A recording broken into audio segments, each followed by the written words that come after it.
अस्सलाम वालेकुम मरका उम्मीद करना खैरियत नाल सो ठीक वधियो सो फिट वधियो सो मरका आज मैच थियण वाले साडी वस्ती वाली टीम दा जेडी 3G टीम है जेडी टूर्नामेंट तो सब तो पहले पार थी ये हुंदा मैच है ते ओ मैच आज असा चलावण वाले लाइव ते ओ शायद थी सकदे व्लॉग दे विच असा तक ना दिखूं ते थोड़ी जी वीडियो दिखेसू इवें ते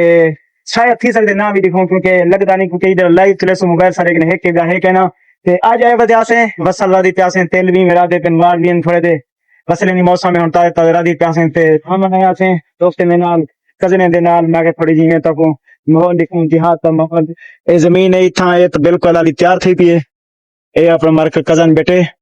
नवा नवा ऑपरेशन करवी रहा ते हुन कोई फिर थे ते हुन घूमन फिरन आ मैंने सारे कटे हाली वदा शर्मई हुए ते है या अपना कजन भी है खड़े जरा ये धंधा करे ए मार्का तेल दे कर वाड़ी रा देते बस साहब जी भाई ते मेरी जहाज की कुर्सी है ना मार्का चासी भी शहर दे विच रह क्यों बंदा बाहर नहीं निकल सकदा फुल ते एंजॉय नहीं कर सकदा हर वक्त चोरी दा डर हर वक्त किसे ना किसे डर लग्या रंग देहात दा माहौल ने वीआईपी चसन दे जिथा बंदा वदर आवे रात ते दिनिए जिथा वदे ता चासी चासे तो हुन मार्का धंधू ते छोटा जा